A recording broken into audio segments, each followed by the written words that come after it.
அஸ்ஸலாமு அலைக்கும். ஹாய் மக்களே, என்ஆர் குக் புக் சேனல் இன்னைக்கு உங்களுக்கு கொண்டு வந்திருக்கிற ரெசிபி வெஜிடேரியன்ஸும் சாப்பிடக்கூடிய விதத்தில் முட்டை சேர்க்காத மாரி பிஸ்கட் புடிங். என்ஆர் குக் புக்குக்குள்ளே இருக்கிற பிளேலிஸ்ட்டை கிளிக் பண்ணி டிசர்ட் ஸ்டோரி டைமுக்குள்ளே போனீங்கன்னா முட்டை ஆட் பண்ணின ஹோம்மேட் கஸ்டர்ட் யூஸ் பண்ணி செய்த இன்னும் ஒரு மாரி பிஸ்கட் புடிங் ரெசிபியும் இருக்கு. விருப்பமெண்டா பாருங்க.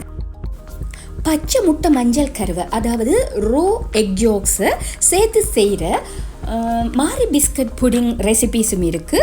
பட் எனக்கு அதில் உடன்பாடு இல்லை. ஏனென்று சொன்னால், ப்ராப்பராக குக் ஆகாத எக்கில் சல்மோனெல்லா பாக்டீரியா இருக்கு என்று சயின்டிஃபிக்கலி ப்ரூவ் ஆகி இருக்கிறதாக சில டாக்டர்ஸ் சொல்கிறாங்க. ஸோ முட்டையை பச்சையாக சாப்பிட்றது அன்ஹெல்தி. சரி, இப்போ வாங்க முட்டை சேர்க்காம மாரி பிஸ்கட் புடிங் எப்படி செய்கிறதுன்றத பார்க்கலாம். 250 கிராம் பட்டர் எடுத்திருக்கிறேன். அதை இந்த பவுலுக்குள்ள போட்டு நொறுக்கின பிறகு பீட் பண்ணிக்கொள்ள வேணும்.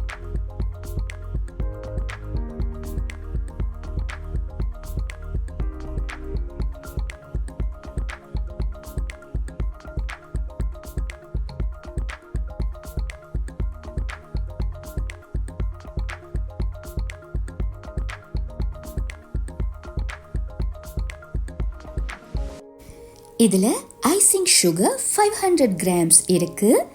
இதை இப்போ பட்டருக்குள்ள ஆட் பண்ணுவோம்.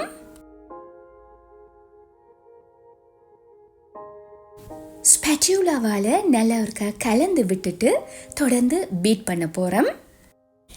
எந்த ரெசிபியாக இருந்தாலும் ஐசிங் சுகர் சேர்க்குற நேரம் கட்டாயமாக ஒரு தடவை அரிச்சு கொள்ளுங்க. ஏனண்டா அதில் இருக்கிற கட்டிகள் பட்டருக்குள்ளே சேர்த்த பிறகு கரையவே கரையாது.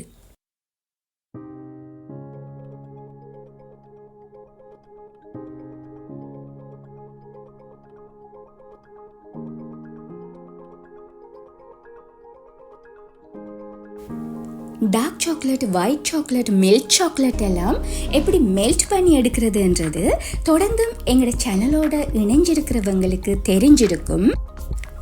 பட்டரையும் ஐசிங் சுகரையும் சேர்த்து பீட் பண்ணத்தில் நல்ல ஒரு க்ரீமி டெக்ஸ்சர் வந்திருக்கு. இந்த ஸ்டேஜில் மெல்டட் டார்க் சாக்லேட் 150 கிராம் சேர்க்கிறேன்.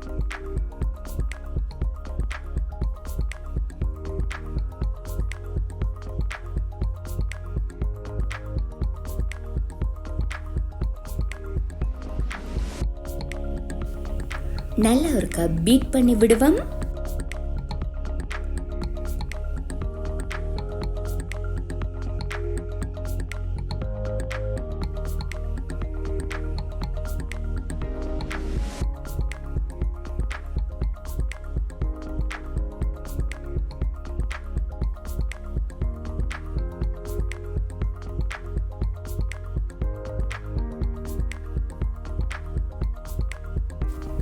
இதில் கொக்கோ பவுடர் 50 கிராம்ஸ் இருக்கு.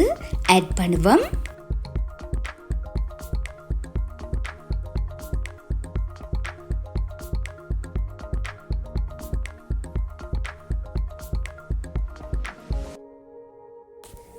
கட்டிகள் இல்லாம நல்ல ஸ்மூத்தான டெக்ஸ்சரா பீட் பண்ணி எடுக்க வேணும்.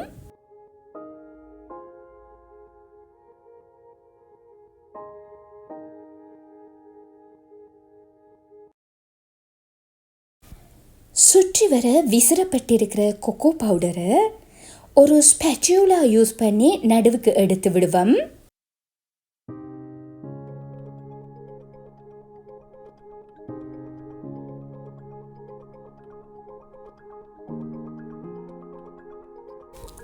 இறுக்கமா இல்லாம சாஃப்டான கிரீமி டெக்ஸ்சரா இருக்க வேணுமென்றதால 1 டேபிள் ஸ்பூன் ஃப்ரெஷ் மில்க் சேர்க்கிறேன்.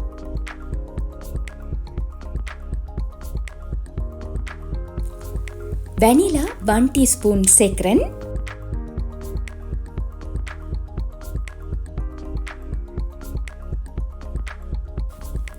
நல்லா ஒருக்கா மிக்ஸ் பண்ணி எடுப்போம்.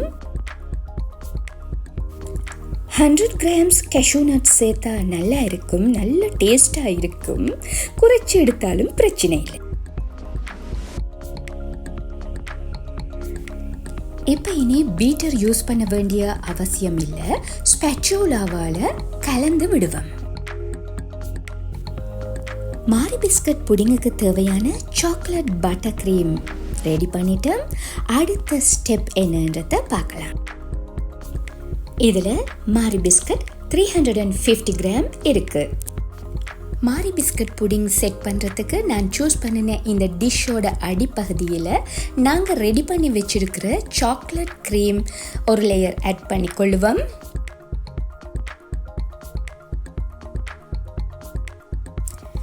மாரி பிஸ்கட்டை ஃப்ரெஷ் மில்கில் டிப் பண்ணி எடுத்து புடிங் டிஷ்ஷில் இங்கே நான் காட்டித்தர மாதிரி ஓவர்லேப் ஆகிற விதத்தில் அடுக்க வேணும்.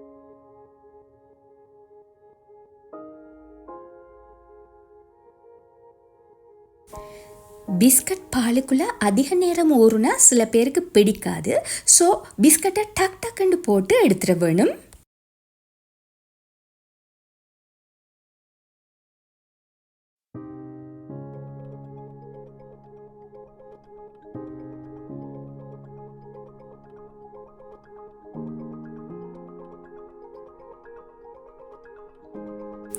இப்போ இந்த பிஸ்கட் லேயருக்கு மேலே இன்னொரு சாக்லேட் க்ரீம் லேயர் போடுவோம்.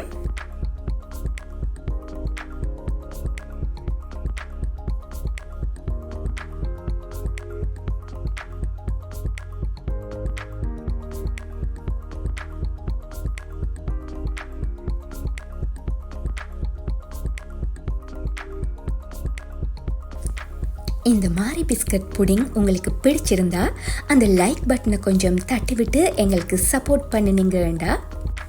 மேலும் மேலும் புதிய புதிய ரெசிபீஸ் ரிலீஸ் பண்ணுறதுக்கு எங்களுக்கு ஒரு உந்துதலாக அமையும்.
க்ரீம் லேயரில் ஆரம்பித்து பிஸ்கட் ஒரு லேயர், க்ரீம் ஒரு லேயர் என்று மாறி மாறி போட்டு கடைசியாக க்ரீம் லேயரில் கொண்டு வந்து முடிச்சிருக்கிறேன்.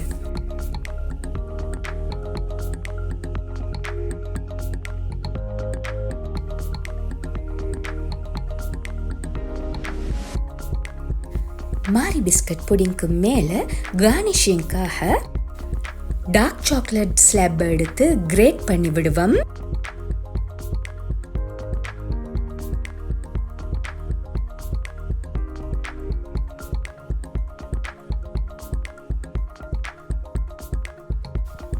இதை போல் ஒரு கிரேட்டரை யூஸ் பண்ணினீங்கன்னா நீங்களும் இலகுவாக சாக்லேட்டை கிரேட் பண்ணி கார்னிஷ் பண்ணிக்கொள்ளலாம். இந்த டிசர்ட்டை ஒரு 4 hours சில்லரில் வச்சு எடுத்தீங்கன்னா வீட்டில் எல்லாரும் சேர்ந்து சாப்பிட்டு என்ஜாய் பண்ணலாம்.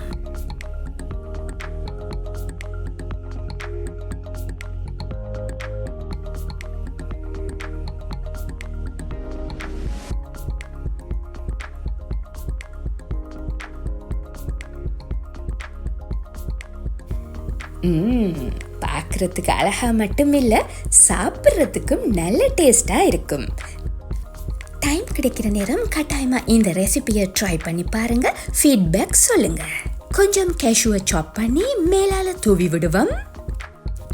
ஓகே மக்களே, இன்ஷா அல்லாஹ் இன்னொரு நல்ல ரெசிபியோட உங்களை சந்திக்க வருவேன்.